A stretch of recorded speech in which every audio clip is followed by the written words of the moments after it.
Welcome back. Now, we were talking about how to recognize beans that has been contaminated by sniper. Okay, what about the other foods? What about Nigerian rice, for instance? Is there any way we can check and make sure it is safe before we eat it? Well, let's look at it. Maybe what they should even do is, let's look at all the staple foods that Nigerians eat. We talk about beans, there's rice, there's yam, there's gari. Made from cassava. And there's also, the Igbos love abacha. We call it cassava flakes.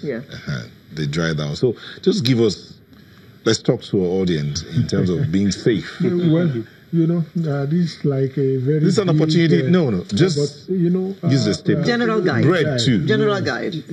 Okay. Take, for example, you buy bread. You look out. You are talking about aflatoxin. This is something that, if you have fungi growing on bread, you can have such issue.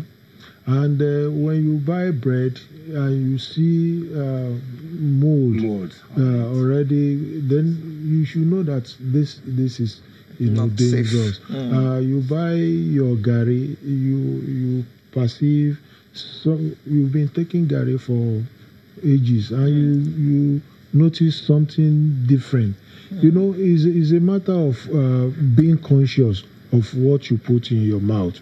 There's no fast rule about this, that you have to do this test, because some of those things that we talk about is something that you need to take to the lab and do, which is not practical. It's not possible.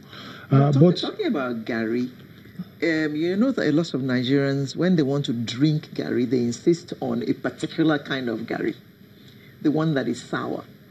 We have heard tales that Nigerians have a way of making it sour, not naturally, that they add lime and lemon to it. Is it still safe to eat it? Well, like I said earlier, that the issue can be either food safety or food quality.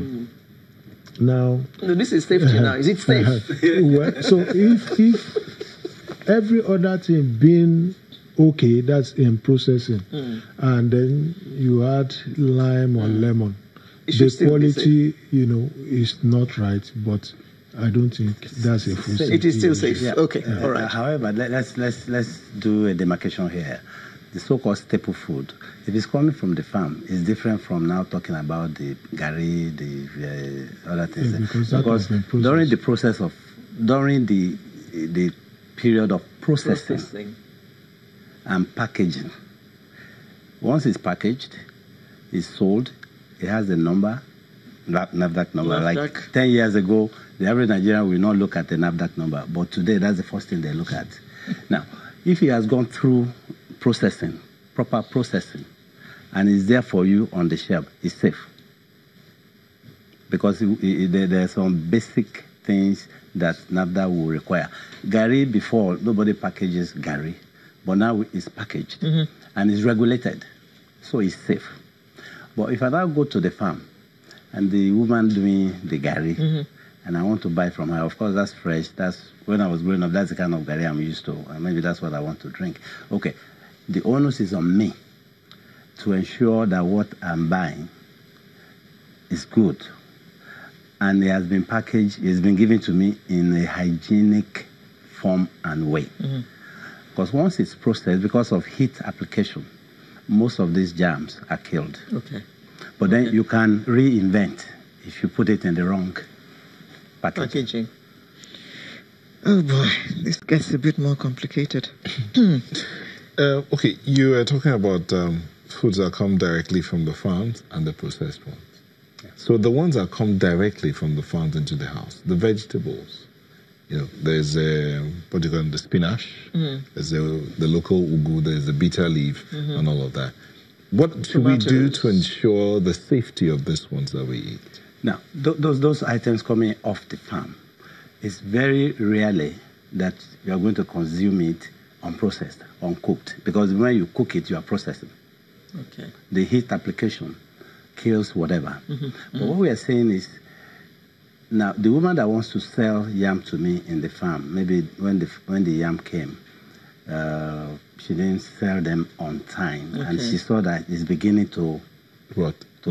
And now maybe we decides to apply something she's not supposed to apply. Okay, for you and I, the number one thing is we have to be observant. We have to smell. We need to look at it. I mean, if your sense of smell is not good. Yeah, tough. So, I mean, once you suspect such, then it's either you don't buy, or if you have bought, ensure that it is properly cooked.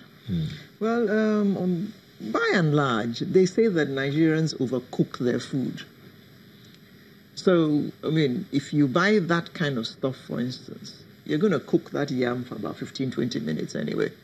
So I believe that anything that she has added to it will be killed in that process. Well, see, when you talk of food safety, you look at the type of hazard you expect.